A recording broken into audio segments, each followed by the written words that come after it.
se podrá decir lo que se pueda decir, ¿no? Nada más, ¿no? Siempre había que decir muchas cosas. Ya se dijo aquí en un momento anterior, casualmente, sin pensar para nada, que todo lo filosófico siempre está inacabado, ¿no? Que a veces está reconocidamente inacabado, pero aunque no esté reconocidamente, pues, tampoco. Entonces, vamos a ver, el punto al que habíamos llegado era, digamos, el punto de la consecuencia nihílica, decíamos, ya había explicado lo que quería decir esto, la consecuencia nihílica de la noción de absoluto, ¿no? De la noción de un todo, ¿no? De la noción de algo fuera de lo cual no queda nada.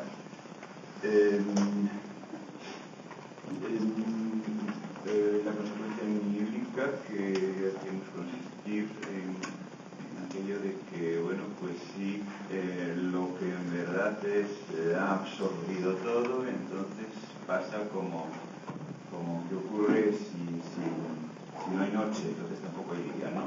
Si no nos morimos, entonces tampoco estamos vivos, ¿no? Al suprimir lo otro se ha cegado la hierba bajo los pies. Al suprimir lo otro, pues se suprime a sí mismo también, ¿no? Bueno, entonces habíamos visto cómo además estábamos ahora, o sea que de alguna manera esto como objeción, como cosa a rechazar, ya se había formulado desde muy pronto, desde los comienzos del idealismo, pero que ahora se formula de otra manera, es decir, no como cosa a rechazar, sino como situación a asumir.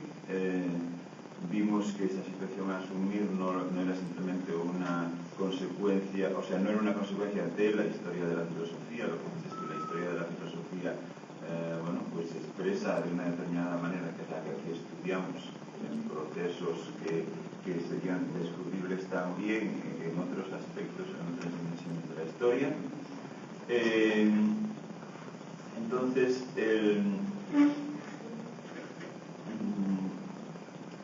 decíamos, ahora ya no se plantea como cosa a atacar, como cosa a rechazar, sino precisamente como situación a asumir. Situación a asumir, bien entendido que, bueno, como siempre, el asumir, el reconocer algo, siempre significa una distancia con respecto a ese algo que se reconoce, siempre significa estar de alguna manera fuera, ya explicamos en cierto sentido por qué. Con la particularidad además que cuando ese juego que se reconoce pues es el de la totalidad, por así decirlo, entonces ese estar de alguna manera fuera, no puede consistir en que haya alguna otra parte en la que estar, ¿no? Pues por definición no hay otras partes, y entonces lo único que puede consistir esa distancia es en que efectivamente ese reconocimiento como mero reconocimiento de alguna manera contenga un cierto final, por así decirlo, de esa situación, o por lo menos un cierto anuncio de un cierto final, ¿no? De manera que por principio tiene que permanecer indeterminada, puesto que si no permaneciese indeterminada, entonces ya no estaríamos reconociendo, sino simplemente planificando el final, y entonces eso sería estar jugando dentro, sería por definición estar jugando dentro, puesto que no sería ya conocer, sino emplear determinadas bazas, pero como todas las bazas están dentro del juego, de esa manera no nos saldríamos jamás del juego mismo, ¿no? Bien, por lo tanto, reconocer, ¿no? Esto, habíamos visto cómo se llega a eso ayer hablando de Marx, ¿no? Habíamos visto cómo se llega a eso. Habíamos visto incluso cómo se llega hasta cierto punto a una especie de evolución intelectual del propio autor, ¿no? Habíamos visto cómo se llega a una especie de evolución intelectual del propio autor.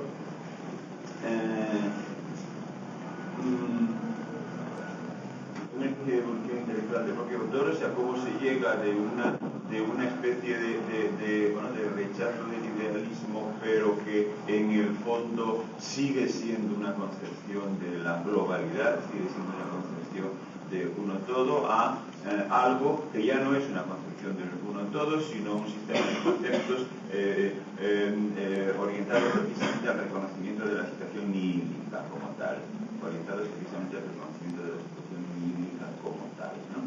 A la descripción esta de la ausencia de conceptos vinculantes, de la principio de alienabilidad de cualesquiera contenidos, etcétera, como situación que, digamos, no diría tampoco como situación presente, puesto que no se suponía que se estuviese realizando ya en momento alguno, sino como situación que sigue, sino como estructura que es útil para el reconocimiento de la situación presente y que por tanto significa algo que al menos tendencialmente se está viendo, ¿no?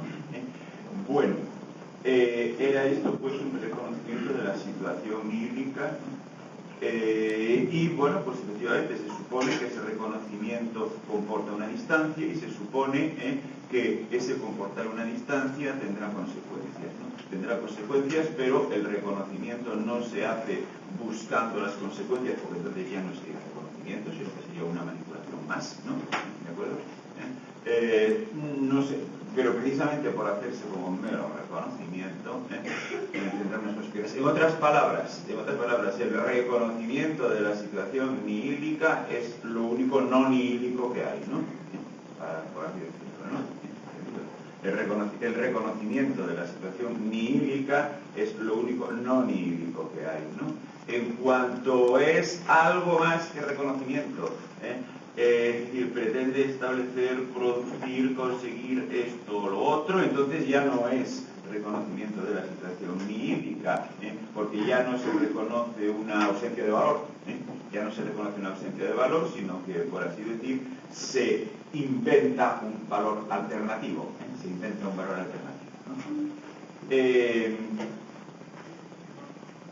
Bien, entonces,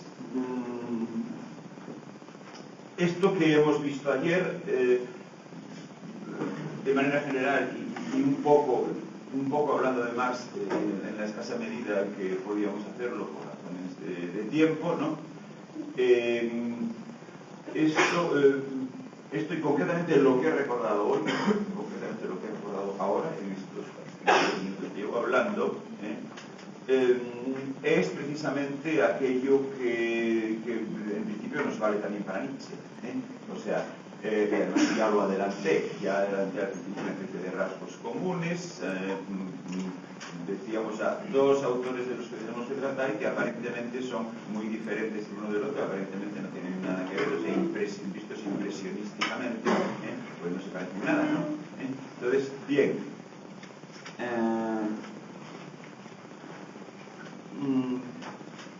nos vale también para Nietzsche en el sentido de que, bueno, vamos a ver, no podemos ocuparnos de todo.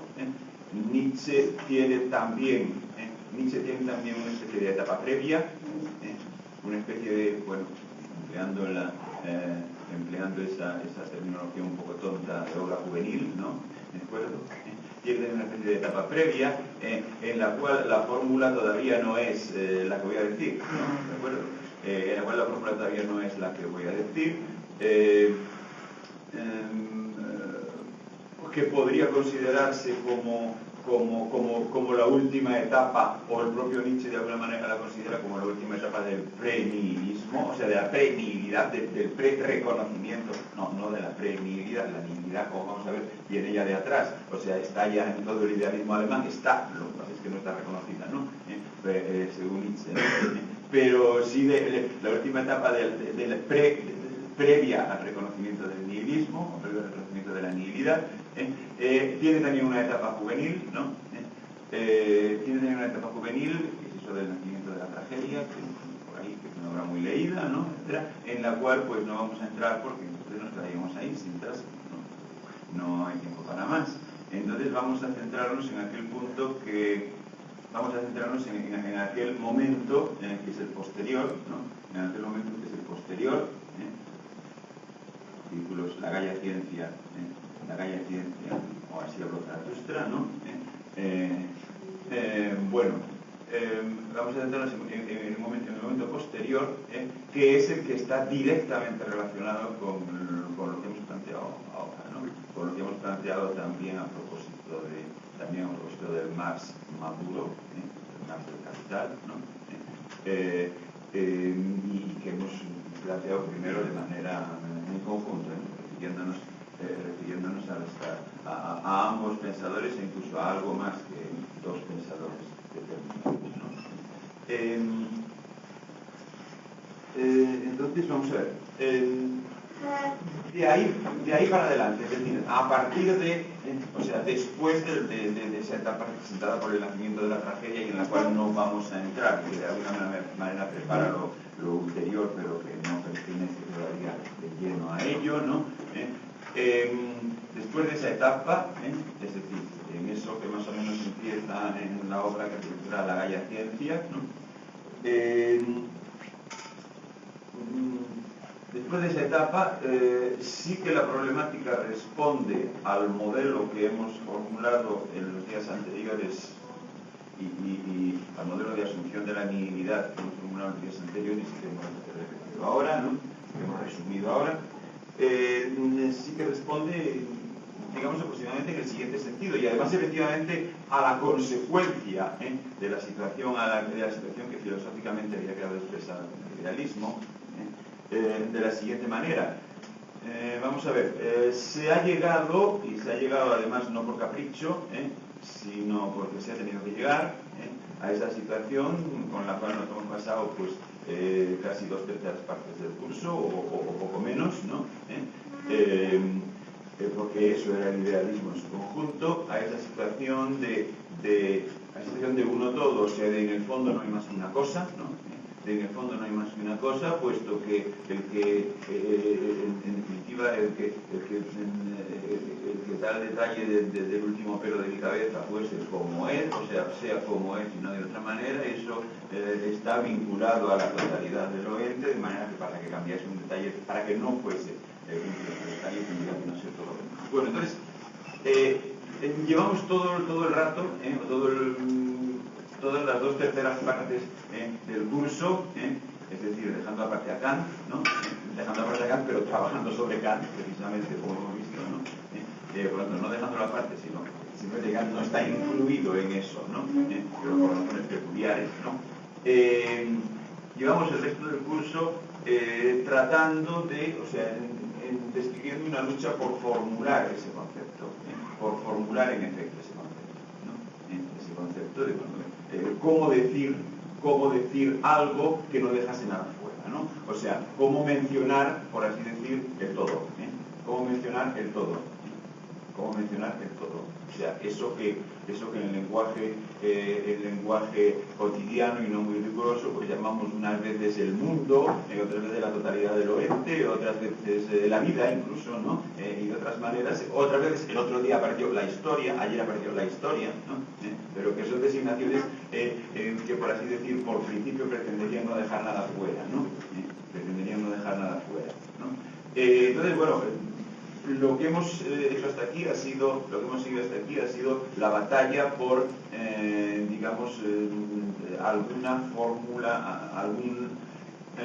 fórmula rigurosa de eso, algún nombre no quiere decir una palabra sola, puede ser todo lo complejo que sea, puede llenar varios libros seguidos, ¿no? O incluso no terminarse nunca, pero que sea alguna fórmula rigurosa para nombrar o para formular eso, ¿no? Para formular ese concepto. Y una de las consecuencias a las que se llega, y justamente la que determina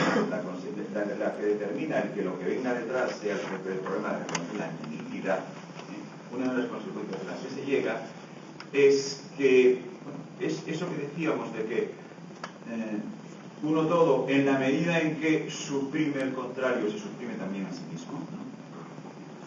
En la medida que tiene que abarcarlo todo y por tanto tiene que suprimir cualquier otro, se suprime también a sí mismo, porque ser quiere decir tener un otro, ser quiere decir estar delimitado, ser quiere decir estar delimitado, quiere decir tener un otro, ser significa límite, significa delimitación, ¿no?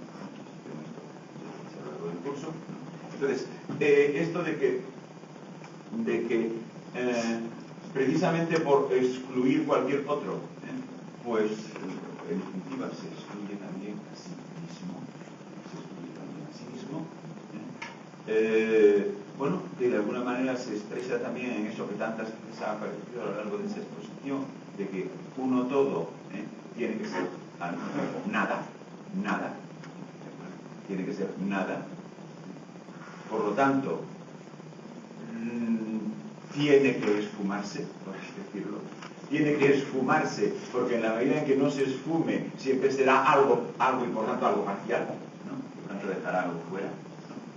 Por lo tanto, en definitiva, digamos, la última palabra acerca del uno todo es que este se esfume, ¿no? Es que este se esfume. Incluso lo hayamos visto en el sistema de Hegel como de nada a nada pasando por todo, ¿no? Un peligro esencial es el esfumarse, ¿no? Lo esencial en definitiva es el esfumarse, ¿no? Bueno, entonces, bien, el problema es ahora cómo corresponder eficazmente, cómo corresponder efectivamente a este esfumarse del mundo, ¿no? Corresponder a ese esfumarse quiere decir precisamente no considerarlo, no nombrarlo, no pensarlo, no pensar.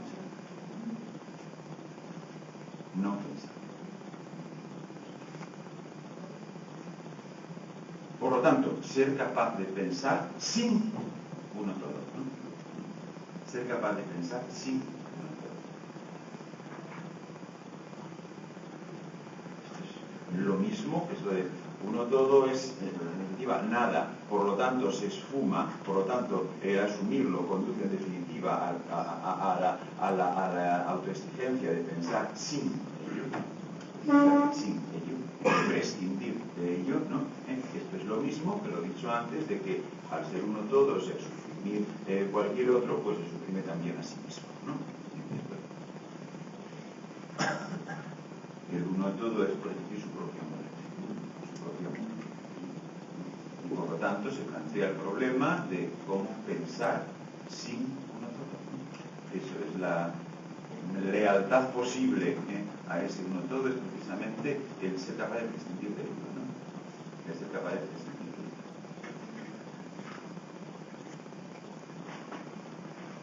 ello. Lo que pasa es que esto es mucho más difícil de lo que a primera vista parece. Es mucho más difícil de lo que a primera vista parece porque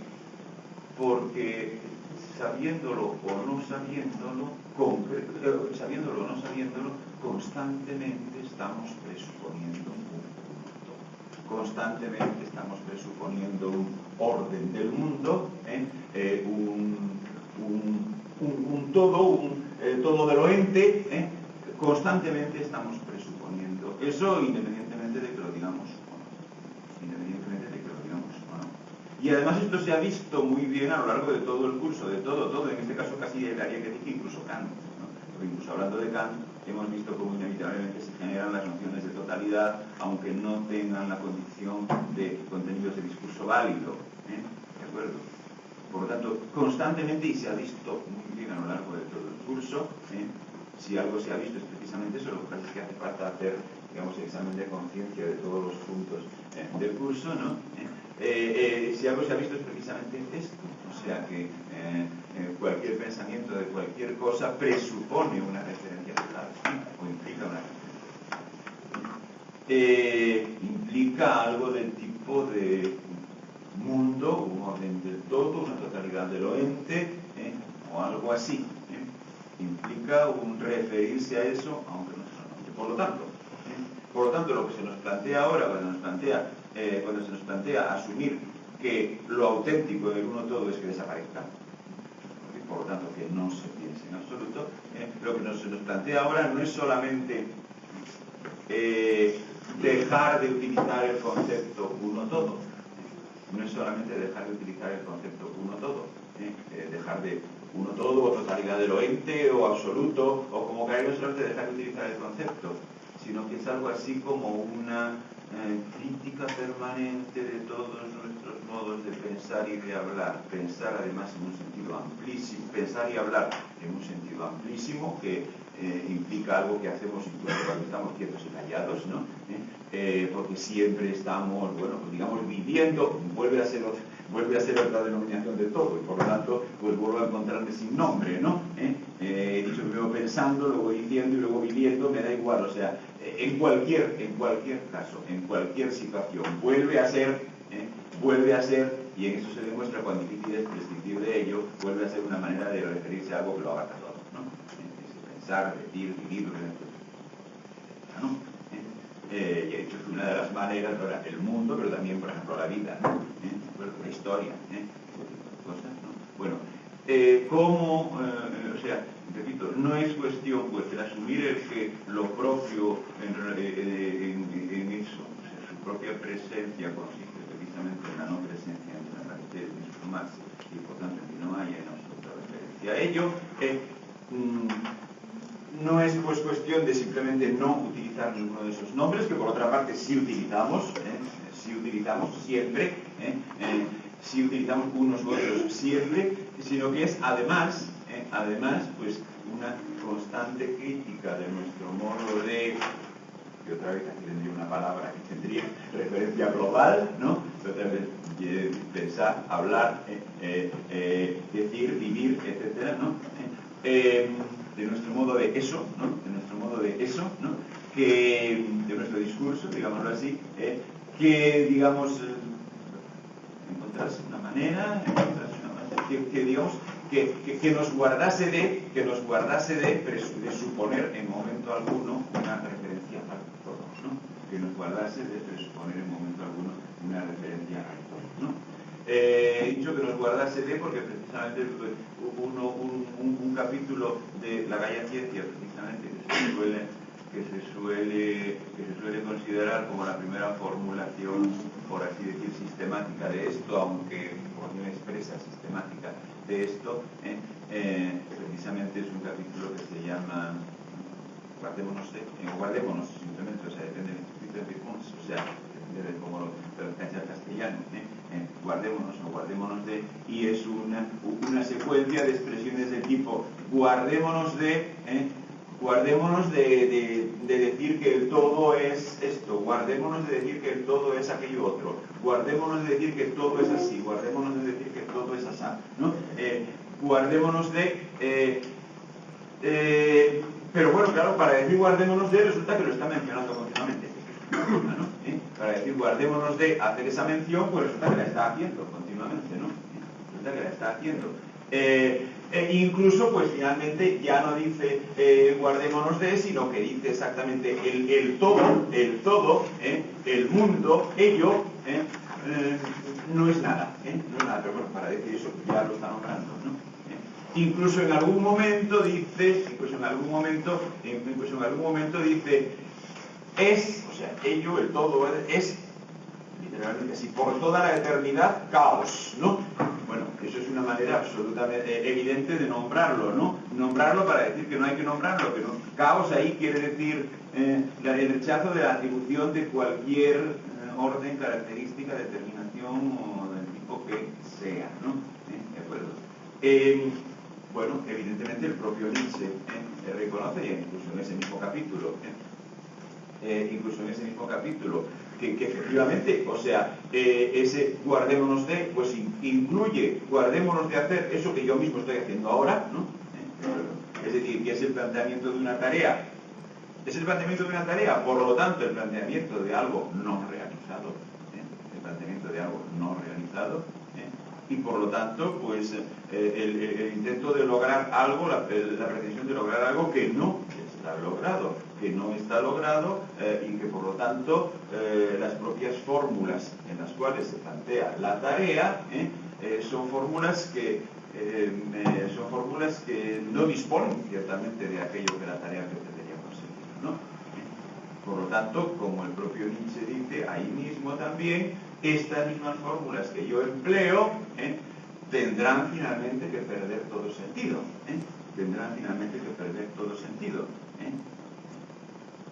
Es una vez más porque ya ha salido antes y referente a momentos anteriores de la historia, aquello de la escalera que hay que tirar después de haber subido, ¿no? ¿De acuerdo? Añadido además que a lo mejor no se termina nunca de subir, ¿de acuerdo? Está claro. añadido además que a lo mejor no se termina nunca de subir, pero eso no impide que la escalera sea precisamente para tirar, ¿no? Bien. En otras palabras, toda la tarea del pensamiento, la filosofía, ahora ya no sabemos muy bien cómo llamarle, desde luego Nietzsche le llama filosofía, ¿no? Ahora ya no sabemos muy bien cómo llamarle, porque habíamos quedado en que precisamente por obra del uno todo, precisamente por obra de la identificación, por obra de aquello de que la forma o las condiciones de la posibilidad se había tragado el contenido que habíamos visto al pasar de Kant al idealismo, pues se cuestionaba la propia palabra filosofía, puesto que filosofía implica de todos modos una distancia respecto a saber, respecto a ciencia, conducta, o eso, ¿no? Bien, y por otra parte, entonces, en el marco del idealismo, filosofía, saber, etcétera, todo eso es la misma cosa, ¿no? Todo eso es la misma cosa. Nietzsche está y a la vez no está en el marco del idealismo, ¿no? Él diría, no estoy, ¿no? ¿De acuerdo? Pero precisamente por esa posición de contrariedad es absolutamente dependiente de, o sea, cuando uno es justamente la negación de algo, pues de lo que más depende es de ese algo, ¿no? ¿De acuerdo? En otras palabras, el uno todo, la totalidad, sigue siendo el protagonista de toda la función. Está claro. Sigue siendo el protagonista de toda la función, puesto que es, digamos, el objeto de preocupación, ¿no? Es decir, se trata de cómo no referirse a ello, pero toda la tarea, llámese filosofía o llámese saber o llámese como se quiera, repito, la situación es ambigua en el sentido de que Nietzsche está y a la vez no está dentro del marco del idealismo, por lo que se acaba de decir, ¿no? Entonces, en todo caso, uno todo sigue siendo el protagonista, sigue siendo el constante objeto de preocupación, sigue siendo aquello de lo que se trata en todo momento, solo que en el modo de a ver cómo es posible no referirse a ello, ¿no? A ver cómo es posible la no referencia. A ver cómo puede ser posible la no referencia a ello, la cual de momento no es posible. ¿De acuerdo? Está claro, o sea, con más cautelas todavía, no ya cómo es posible la no referencia a ello, sino cómo quizá llegue a ser posible esa no referencia, que de momento no es posible. Bueno, tanto el propio modo de hablar de Nietzsche supone ese uno todo, ¿no? Supone lo supone, digamos, jugando a la contra de sí mismo. Bueno, entonces todo el pensamiento de Nietzsche es una continuada invención. Todo el pensamiento de Nietzsche es una continuada invención de artilugios conceptuales para eludir la noción del entorno. Así de claro. De artilugios conceptuales, por otra parte, generalmente fracasados, ¿no? Por lo tanto, no es cuestión de quedarse dogmáticamente con ninguno de esos artilugios conceptuales. Lo importante es la propia secuencia de artilugios conceptuales para tratar de eludir la referencia a la totalidad.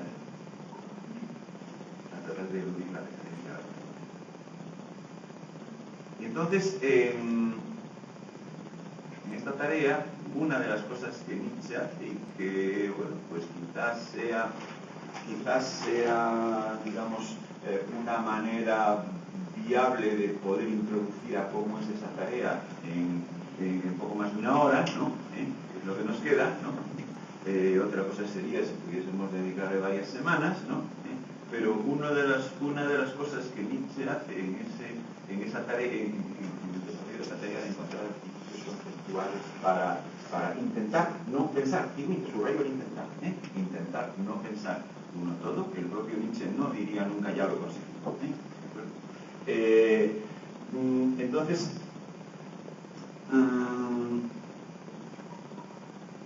uno de los recursos que emplea pasa por tratar una cierta génesis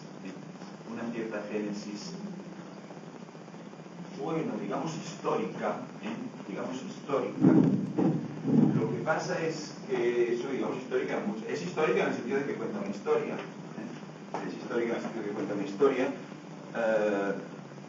En cuanto a que eso sea la historia del pensamiento o un resumen de la historia del pensamiento, de la historia de la filosofía, o de la historia de Occidente, o de la historia de como le queráis llamar a eso es más problemático. Es decir, precisamente esa actitud de jugar a la contra, que en el fondo es jugar a la contra de sí mismo, ¿no?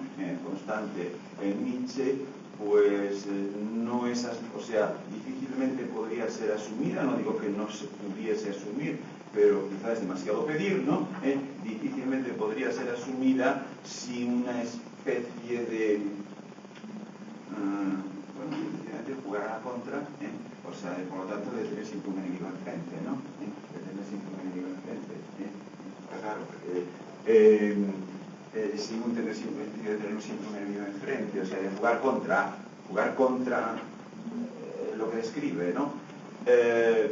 Y entonces esto lleva a la paradoja de que Nietzsche, por su formación en principio era filólogo, es decir, vamos a decirlo así, es una tontería, eso no tiene nada que ver, ¿no? Pero es una manera breve de decirlo, no había estudiado filosofía, sino que había estudiado filología clásica, ¿no? Y que por lo tanto de entrada a nivel escolar, en sus primeros años, a lo que se dedica pues es a trabajar sobre cosas griegas, ¿de acuerdo? A trabajar sobre cosas griegas, ¿no?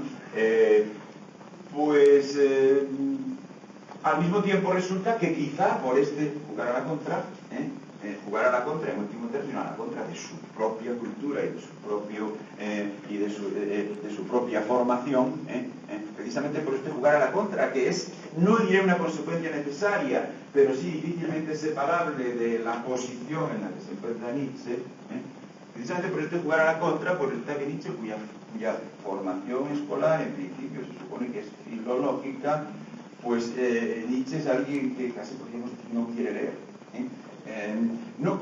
Cuidado, cuando digo no quiere leer, no estoy en un sentido trivial. O sea, sí quiere leer y lee mucho, claro, evidentemente, ¿no? Por supuesto, ¿no? Sí quiere leer y lee mucho. Por otra parte, esto no tiene nada que ver con sus ataques que podéis ver en un otro momento de su obra contra los que llaman lectores. No tiene nada que ver con esto que acabo de voy a decir, sino que simplemente, bueno, pues contra la gente que lee muchos libros, que lee 20 libros al día, etcétera, que no lee ninguno, ¿no? Pero independientemente de estas cuestiones, de estos modos más o menos retóricos de expresarlo, en todo caso sí es verdad que Nietzsche, precisamente por jugar a la contra, no es, o sea, digamos, no quiere leer, ¿no? En el sentido de que es, vamos a decirlo así, hermenéuticamente crédulo, que cuando hace referencia, pues, a, por ejemplo, Sócrates, Platón, el cristianismo, etcétera, por así decir, acepta la versión o la noción de esas cosas o de esos nombres históricos que, por así decir, ha aprendido en la escuela.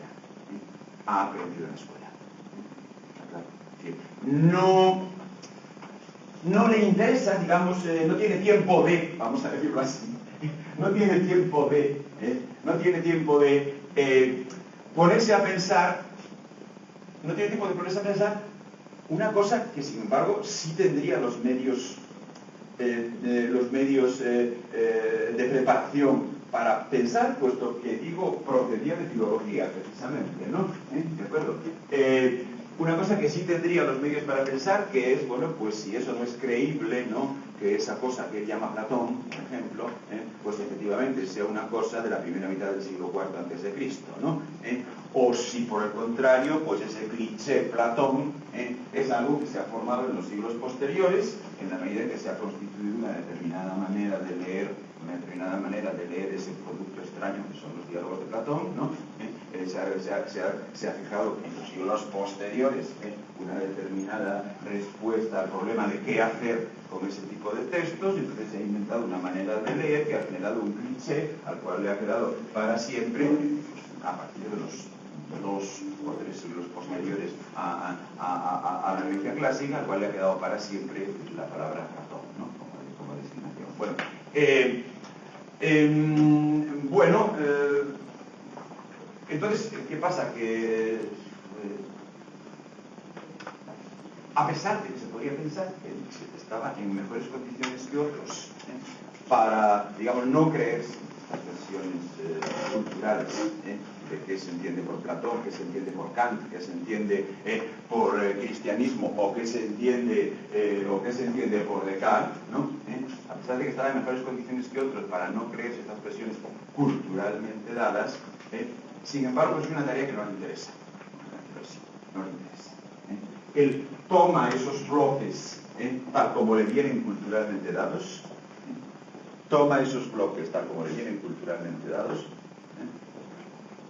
y entiende por principio por Platón aquello que en la escuela le han enseñado como Platón. Es decir, eso es lo que he dicho hace un momento, eso es lo que como hace un momento diciendo que es hermenéuticamente crédulo, ¿no? Y diciendo que no tiene interés en leer en este sentido, de hacer una lectura con todas las condiciones para ver qué hay detrás de esa tradición cultural que ha generado un cliché Platón o un cliché Kant o un cliché de Parménides, pongamos por caso, ¿no? Bueno, en el fondo todos sabemos que no, o sea, en el fondo todos sabemos que esos clichés se crearon después, ¿no? ¿De acuerdo? En el fondo todos sabemos que ese Platón no es de cuando es el personaje llamado Platón, sino que es un mundo después, a lo largo del helenismo, y no digamos el del cliché Parménides o el cliché Heráclito, ¿no? Pero esto, digamos, esto a Nietzsche, digamos, no le importa, Es decir, él se comporta crédulamente respecto a las denominaciones escolares, ¿no? Se entiende por Platón lo que así se entiende escolar. Entonces, bueno, he relacionado esto pues precisamente con esa actitud, suya casi inherente a la tarea que se plantea,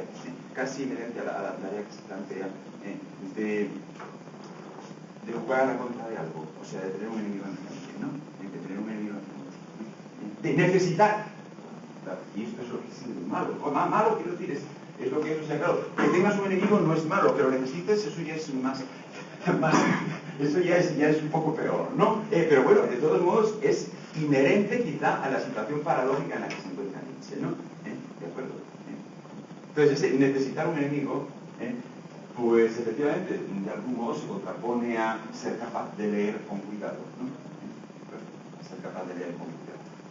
O sea, ahí va por delante la aceptación o el rechazo, va por delante la toma de partido, va por delante de la lectura, ¿no?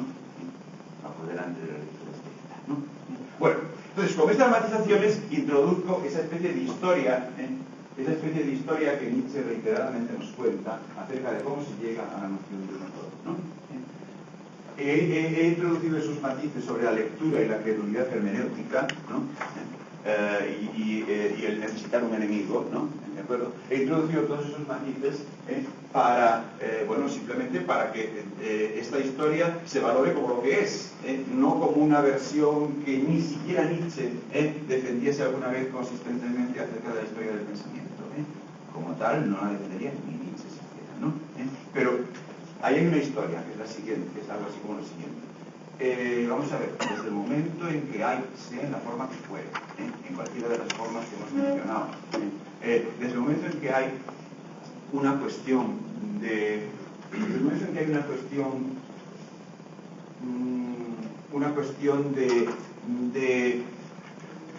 del tipo de lo que aquí, en esta clase, en este curso, hemos presentado precisamente por la noción de filosofía como algo distinto de ciencia o de conducta, que es un preguntarse en qué consiste, preguntarse no por cosas válidas, sino por en qué consiste la validez de lo válido, o si queréis, en qué consiste el ser de lo ente. Desde el momento en que hay una cuestión de este tipo, y esa cuestión la hay en el momento en que algo o alguna comunidad se pregunta por su propio estatuto como comunidad, ¿no? O sea, digamos, desde dónde o cómo o con qué criterios se determina lo que vale y lo que no vale, ¿no?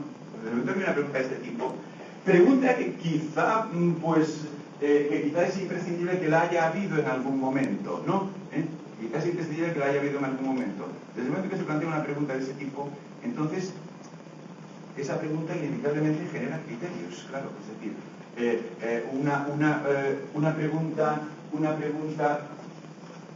que concierne a en qué consiste en general la validez de lo válido, en qué consiste en general el ser de lo ente, pues el desarrollo de esa pregunta, aunque sea siempre un desarrollo provisional, aunque sea siempre de manera solo provisional, y por lo tanto, y para seguir la discusión, porque ya vimos en su momento que la filosofía no tiene un seguro camino y es siempre inacabada, ¿no? Pero aunque sea de manera meramente provisional, pues lo que hace es generar, si te has preguntado en qué consiste el carácter de ente de lo ente o el carácter de válido de lo válido, pues el intento de responder a esa pregunta genera criterios de qué es válido y qué no es válido, qué es ente y qué no es ente, digamos, criterios de validez o criterios de entidad, ¿no?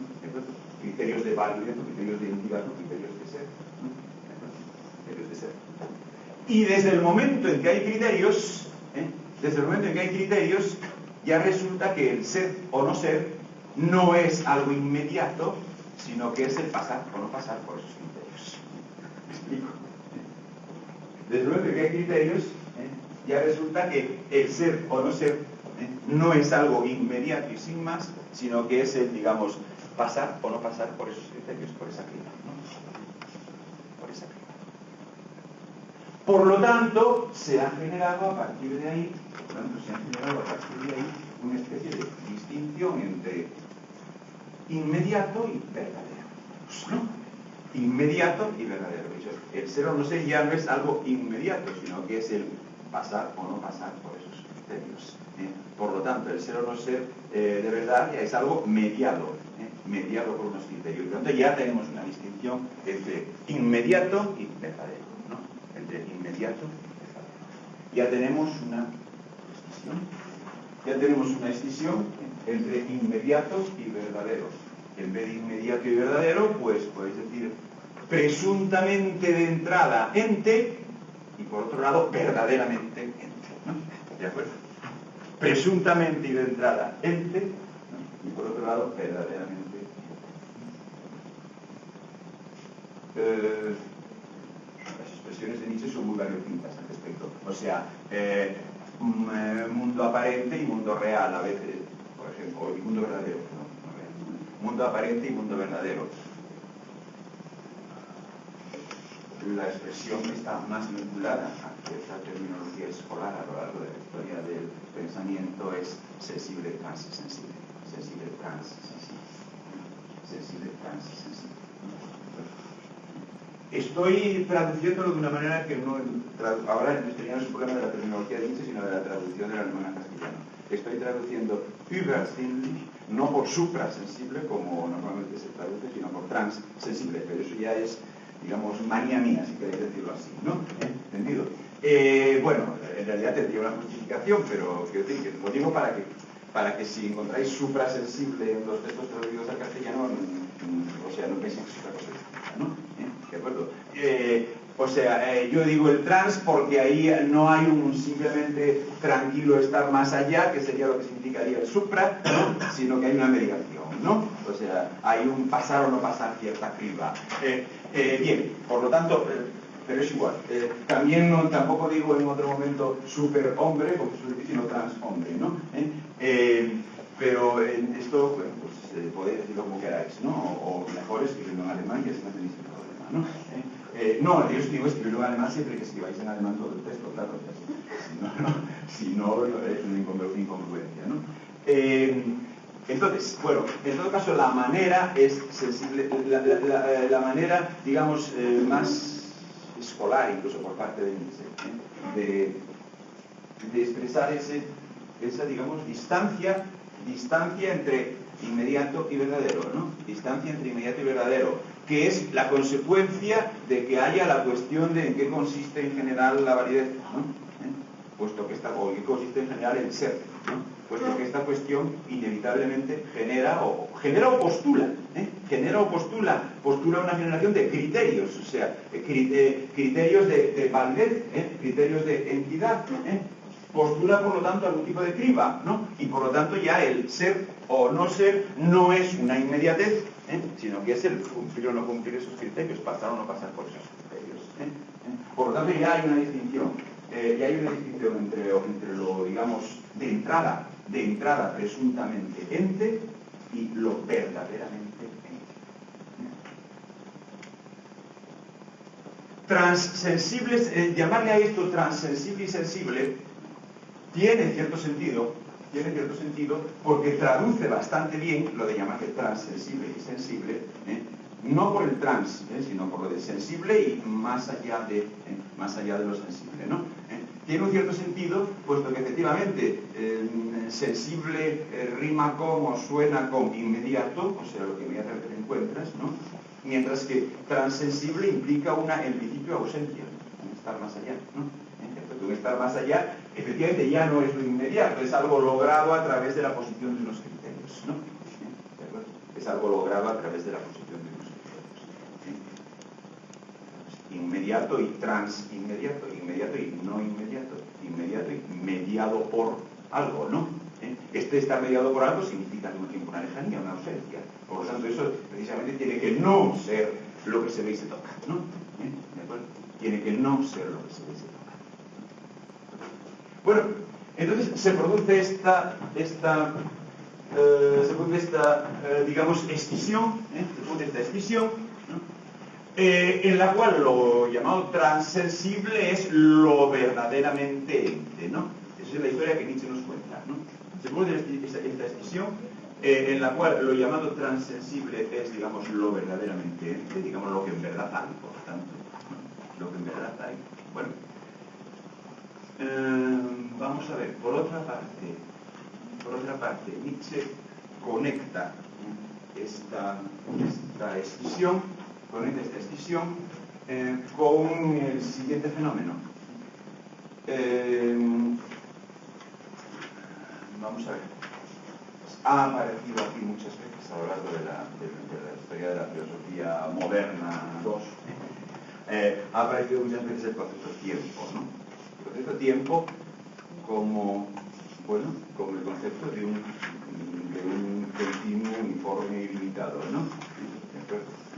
El tiempo, ya hablando de Kant, o sea, que el tiempo era la pura forma de pluralidad, ¿no? Por tanto, el puro uno y otro y otro y otro y otro, ¿no? Que por ser el puro uno y otro y otro y otro y otro, pues es uniforme, es decir, la diferencia la darán los contenidos, ¿no? La diferencia la darán los contenidos de uno y otro instante del tiempo. Evidentemente, tiene que haber contenidos diferentes para que haya tiempo. ¿Está claro? Pero lo que pertenece al tiempo es solamente el que tenga que haber contenidos diferentes, no cuál sea la diferencia de esos contenidos, ¿no? ¿De acuerdo? Por lo tanto, esas diferencias entre contenidos, en la noción del tiempo, quedan, por así decir, uniformizadas. Bueno, siempre el reconocimiento de la diferencia, es al mismo tiempo la uniformización, ¿no? Esto viene ya de suena a lo mejor un argumento procedente de algunos lugares de la Grecia antigua, no voy a citarlos ahora, de que A, por definición, A es tan diferente de B como B es diferente de A, ¿no? Por lo tanto, la diferencia entre A y B es al mismo tiempo la semejanza entre A y B, ¿no? Porque todo lo diferente que sea A de B, lo es igualmente B de A, ¿no? Por tanto, el reconocimiento de la diferencia, el tener que haber la diferencia, al mismo tiempo instaura una uniformidad, ¿no? Bueno, esto sería aplicable a este caso, ¿no? El tiempo es la diferencia, pero puesto que es la diferencia en el sentido de que cada instante ha de ser diferente del anterior, pero precisamente por eso el tiempo mismo no contiene diferencia alguna, ¿no? Pues precisamente por eso el tiempo mismo es el puro uno y otro y otro y otro y otro y otro y otro. Puro uno y otro y otro y otro.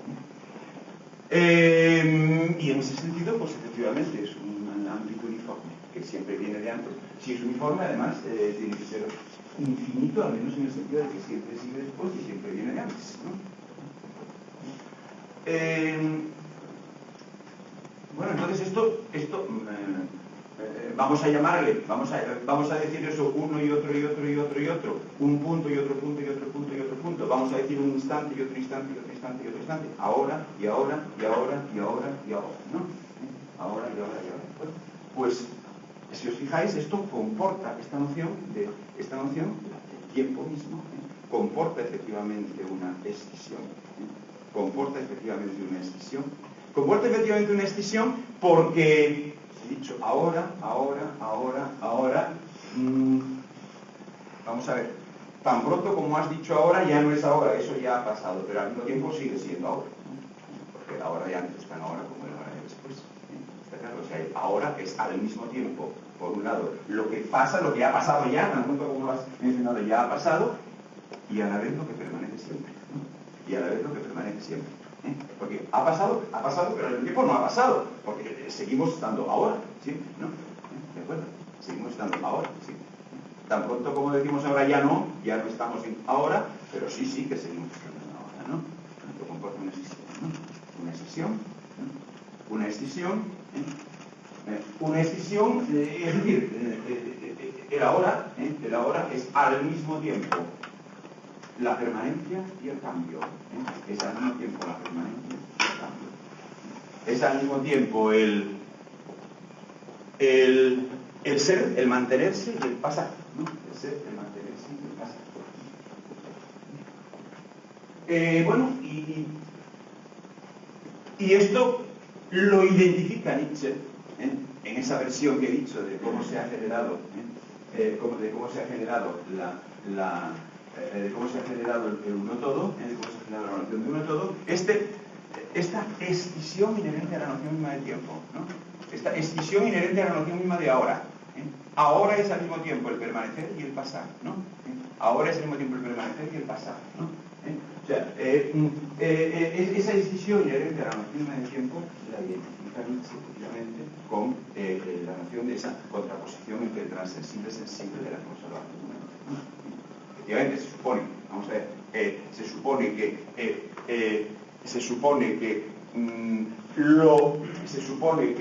en esa escisión lo que pasa, precisamente porque pasa, pues queda destituido de la condición de ente, ¿no? Pero al mismo tiempo eso implica otro término que no pasa sino que permanece, ¿no? Que no pasa sino que permanece. O sea, en otras palabras, vamos a ver, esa escisión que es inherente al fenómeno mismo de ahora, esa escisión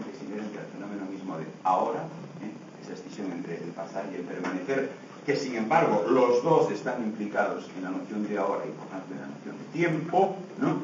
Esa escisión, pues es la escisión que en términos clásicos, escolares, se llama entre tiempo y eternidad, ¿no?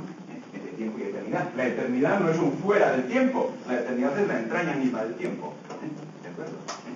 La eternidad es la entraña misma del tiempo, puesto que el tiempo es el ahora, que al mismo tiempo que deja de ser ahora, sigue siendo ahora, que por tanto se desdobla en esos dos términos, ¿no?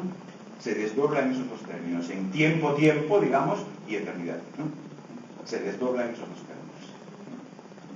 Si tiempo se desdobla en esos dos términos, si ahora se desdobla en esos dos términos, esto evidentemente es sinónimo del desdoblamiento que habíamos contemplado hace unos minutos, del desdoblamiento que habíamos contemplado entre inmediato y verdadero, ¿no?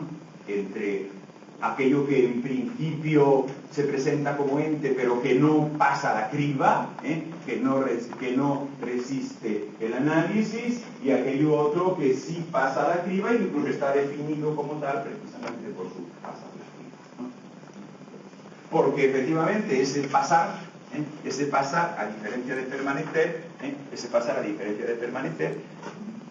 pues quiere decir resultar destituido, es decir, no, sí, pero ya no, Sí, pero ya no tan pronto como sí, resulta que ya no. Tan pronto como sí, resulta que ya no. Cualquier cosa sensible, pues tan pronto como es, ya no es, ¿no? Cualquier cosa sensible, tan pronto como es, ya no es. Tan pronto como es, ya no es. Cualquier situación sensible, tan pronto como es, ya no es. Pero esto no es pensable sin una permanencia correlativa. Esto no es pensable sin una permanencia correlativa. Puesto que hemos quedado que los dos aspectos son inseparables en la noción de ahora. Esto no es pensable pues sin una permanencia correlativa. Por lo tanto, tenemos de nuevo sensible transensible. Sensible transensible. Más aún, en la misma línea, y que también forma parte del argumento de Nietzsche, más aún en la misma línea, y que también forma parte del argumento de Nietzsche, puesto que estamos hablando